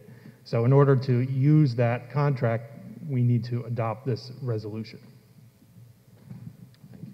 Do I have questions on that from the board? Okay. Do I have any questions on any of the other new business that does not include the bids? Okay. All right. Move to a vote then. All in favor say aye. Aye. Aye. Abstentions? Nays. Thank you. Okay. A minute to catch up here. Now, we shall move on to item 10, award bids and accept proposals for the capital project. Thank you, gentlemen, for waiting around this evening. We appreciate it. Good Lord. I'll read the recommended action for item A. the request for approval to award bid for general construction. Be it resolved that the Board of Education of the Garrison Union Free School District hereby accepts the bid for general construction for the 2019 PISA capital project from Meyer Contracting Corp., including alternates GC01, GC02, GC03, GC04, and GC05 in the total amount of $3,230,400. And be it further resolved that the board authorizes the superintendent to execute a contract for the same pending legal review by district council. May I have a motion, please? So moved. Second. Thank you. Before we move to a vote on item A, do I have any questions? And Matt, as head of facilities committee, do you have anything you wish to say regarding the general construction award bid? I think we're very excited. We had a few questions today that I think were clarified for board members over email, but if anyone wants to follow up on that. But I think everyone got their answers. But I think generally everyone's feeling really great about all of this. So thank you. Yeah. Okay. About the contract stuff, I didn't mean all of everything I meant. This topic. We're talking general construction Yes. only at the moment. Right. So for the general construction bid, Garrett, or Eric, do you have anything you wish to add on this one? We're good? You sure? Okay, you've waited an hour and 45 minutes. Do you want to just say a few words to sum it up, or? Okay, thank you. Okay, thank you. All right. All in favor, please say aye. Aye. Aye. Abstentions? Nays? All right, we have a general construction bid awarded. Item B, request for approval to award bid for the plumbing construction. Be it resolved that the Board of Education of the Garrison Union Free School District hereby accepts the bid for plumbing construction for the 2019 PISA capital project from Total Construction Corp. In the amount of $222,400, and be it further resolved that the board authorizes the superintendent to execute a contract for the same pending legal review by district council. May I have a motion, please? So moved. Seconded. Thank you. Again, Matt, do you have anything from the facilities committee regarding the plumbing construction contract as presented? No, nothing to add to what we've been through. Okay. Any questions? All right, I'm going to move to a vote. All in favor, please say aye. Aye. Abstentions? Nays? All right, got an award for plumbing. Request for approval to award bid to mechanical HVAC construction. Be it resolved that the Board of Education of the Garrison Union Free School District hereby accepts the bid for mechanical HVAC construction for the 2019 PISA capital project from Bertuzzi Contracting, Inc., including alternate MC01 in the total amount of $1,568,268, and be it further resolved that the board authorizes the superintendent to execute a contract for the same pending legal review by district council. May I have a motion, please? So moved. Second. Thank you. Anything to add on this one, Matt? Just that we're extra pleased that this one was able to happen. And this will include the middle school HVAC? Yes. Yeah. Great. Thank you. Okay, do I have any questions? We'll move to a vote then. All in favor, please say aye. Aye. Abstentions? Nays? Okay. Great. There we go. Got the HVAC done. And I will add quickly that it's all pending legal review as this was all worked through last week with facilities and with CalG, and our lawyers didn't work on Memorial Day, I'm guessing. Request for approval to award bid electrical construction. Be it resolved that the Board of Education of the Garrison Union Free School District hereby accepts the bid for electrical construction for the 2019 PISA capital project from Hudson Valley Electrical Construction Management, Inc., including alternates ECO1, ECO2, and ECO3, in the total amount of $1,069,842. And be it further resolved that the board authorizes the superintendent to execute a contract for the same pending legal review by district council. May I have a motion, please? So moved. Second. Thank you. Okay. Do I have any questions, comments on the electrical construction bid? Okay. All in favor, please say aye. Aye. Aye. Abstentions? Nays? Okay. I'm going to move on then to the request for approval to accept proposal material testing and inspection services. Be it resolved that the Board of Education of the Garrison Union Free School District hereby accepts the proposal from TestCon Incorporated for materials testing and inspection services as recommended by Calgy Construction Management. And be it further resolved that the Board authorizes the purchasing agent to procure services from TestCon Incorporated as needed to support the capital project based upon the terms of the proposal. May I have a motion, please? Seconded. Thank you. Do I have any questions or comments regarding the material testing and inspection services? Just generally, is these next few services contracts, are they kind of mandatory? I guess it's more to you all, but they're kind of checks and balance. They're kind of checks and balances on what gets done and implemented, making sure that who we bid with actually does it correctly. Okay.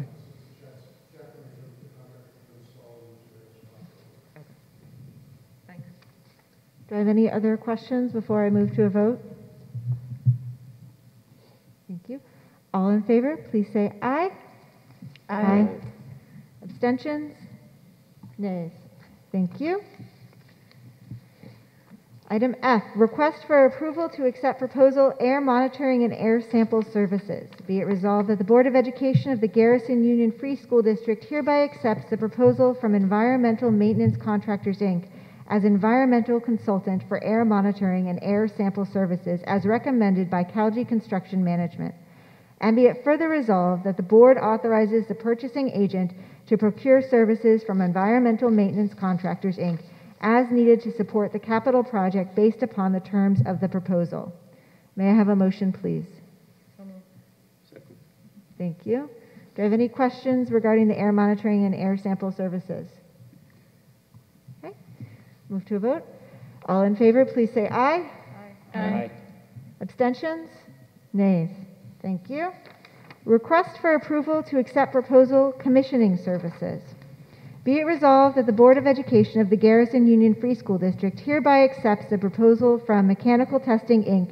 for building commissioning, including the items in Area B, as recommended by Tetra Tech Architects, and be it further resolved that the Board authorizes the purchasing agent to procure services from Mechanical Testing, Inc. as needed to support the capital project based upon the terms of the proposal. May I have a motion, please? So moved. Second. Thank you. Okay, do I have any questions? Okay. All in favor, please say aye. Aye. Aye. Abstentions? Nays. Thank you. Request for approval to accept proposal mechanical equipment. Be it resolved that the Board of Education of the Garrison Union Free School District hereby accepts proposal 4613421-21-001 from Train US Inc. for mechanical HVAC equipment based upon the terms of Omnia Partners Cooperative Contract USC 15 JLP 023 in the total amount of $857,100 based upon the recommendation from Tetra Tech Architects, and be it further resolved that the Board authorizes the purchasing agent to issue a purchase order for this equipment. May I have a motion, please? So moved. Second. Thank you. And this is to speed up the how fast the equipment arrives to us, correct? Great. And one other question. Yes. Is this the same equipment that we were originally presented with? It's just ordered early? There's been no changes in the type or anything? Great. Thank you. Any other questions regarding the mechanical equipment? Okay. All in favor, please say aye. Aye. Aye. Abstentions? Nays. Thank you. Okay. We are now moving on to board member comment and other discussion. We're going to begin with Jocelyn. I'm just going down the list tonight. Matt worked hard this week. Oh, guys, thank you so much for waiting around. We appreciate all your efforts on the project and look forward to working with you throughout the summer and into next year. Thank you. I'm going to pull my mask Sorry, Jocelyn. Okay, so I have a few things that I feel like saying. None of them have been worked through with anyone to make sure it's okay, but I appreciate seeing all of the community come out because it demonstrates commitment to the students, to the school, to each other, whether it be you, the teachers, the parents, sticking around till the end, or even community members who don't have children here anymore. I like that and encourage the kind of dialogue, and I'm really, we, as you mentioned earlier, we received a lot of letters, and I won't talk about the letters, but to receive them as a board member, and in order to kind of see what's going on in the district, I was very not happy with what was going on, but was very relieved to be communicated to.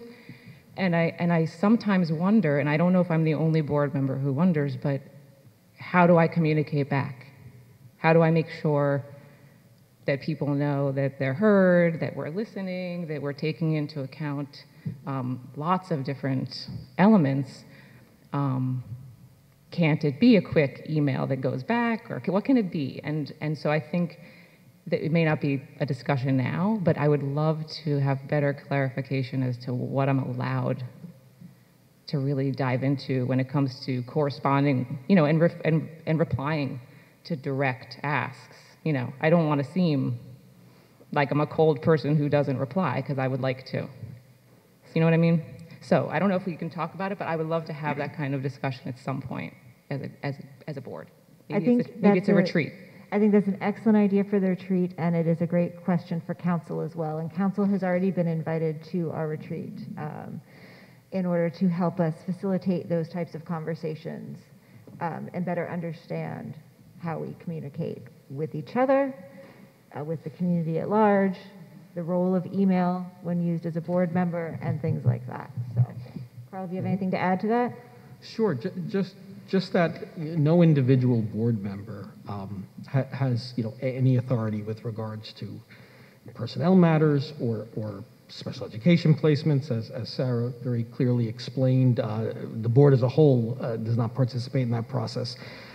So typically, if there is an issue that whether it's our faculty or community that wants to communicate to the Board of Education, what is pretty typical is a response from the entire board, usually from your board leadership, so Sarah or Courtney or both. So that is something that usually you get together, you discuss, the concerns, you review them, and there usually is one response on behalf of the entire board.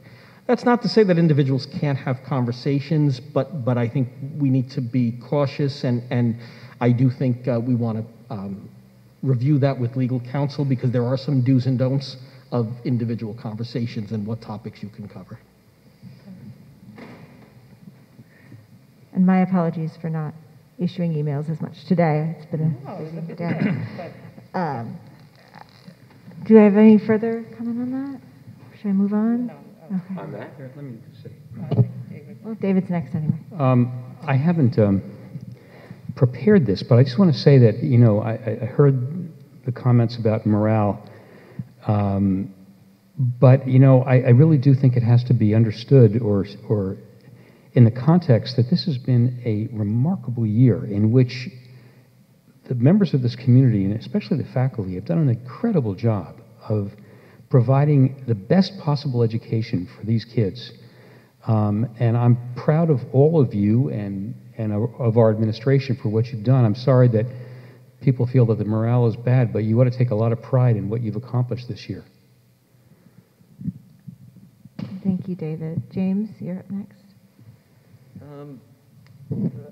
I think I think to Jocelyn's point and to what I would say is that, it's not just communicating to someone who writes to you, right? Like, I think what your concern is my concern, which is how do we know that they know that we hear them, right? That we process, that we're deliberative.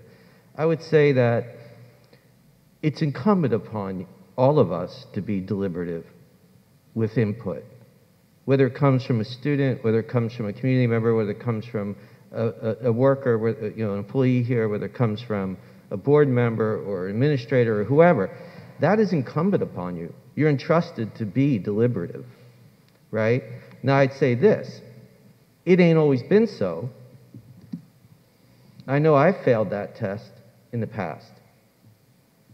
I know this board has failed its integrity in the past.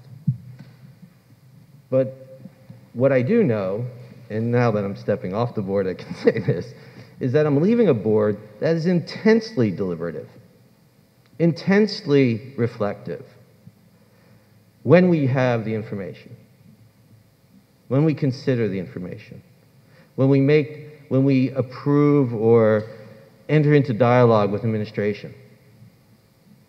I can say that I've never worked with a group of people who have greater integrity. And I know that that's how that's how we move forward as an organization, is with integrity. And if you don't have integrity, it doesn't matter what you do and don't do. And I think that the board, it's incumbent upon the board to embrace a sense not of integrity to the work, the collective work of being on the board, of playing the role of board member, right? And that's, I think, what, that's the only thing that sustains us, is so we can say, did we do the right thing? Did we do what we're supposed to do? Did we provide enough? Did we provide too much? That's the question. Thank you, James. Courtney, you're up. It's not fair to have to go after a poet. And similarly, I don't have anything prepared. I would just say I find that the responsibility of sitting on this board sometimes weighs more heavily than at other times. But I welcome the communication and the dialogue with my fellow board members, with every member of the community.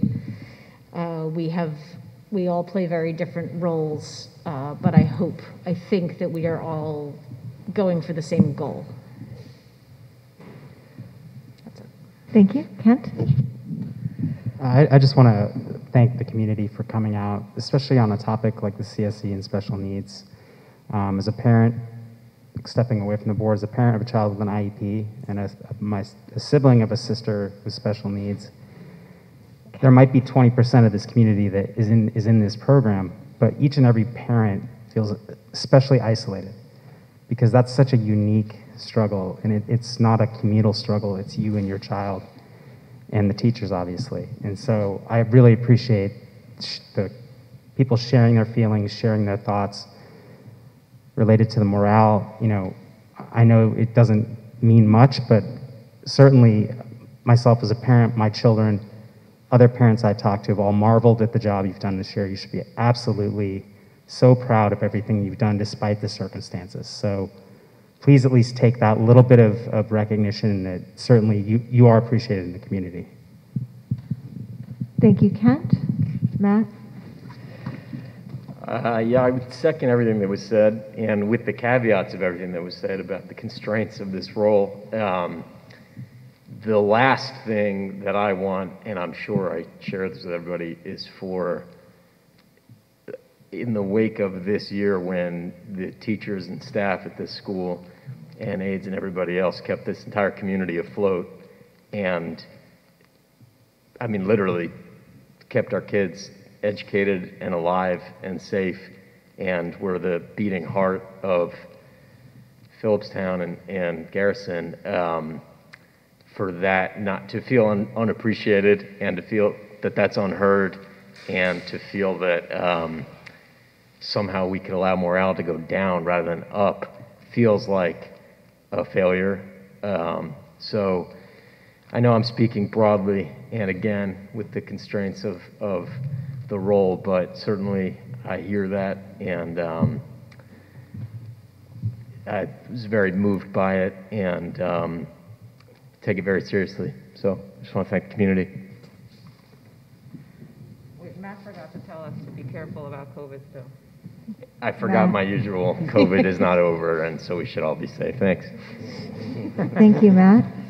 I am going to end what I began, is that we acknowledge the letters and emails that we have received, and we greatly appreciate them. And if there has been a delay in my response on behalf of the board, I apologize due to my busy day, and you shall have a response.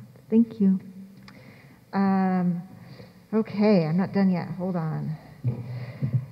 Enter into executive session.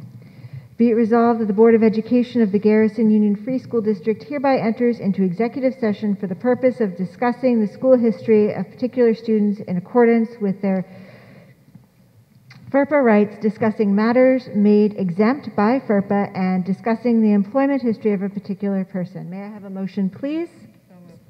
Seconded. Thank you. All in favor, please say aye. Aye. Nays? Abstentions? Thank you. The board shall adjourn this evening after executive session without taking any further action.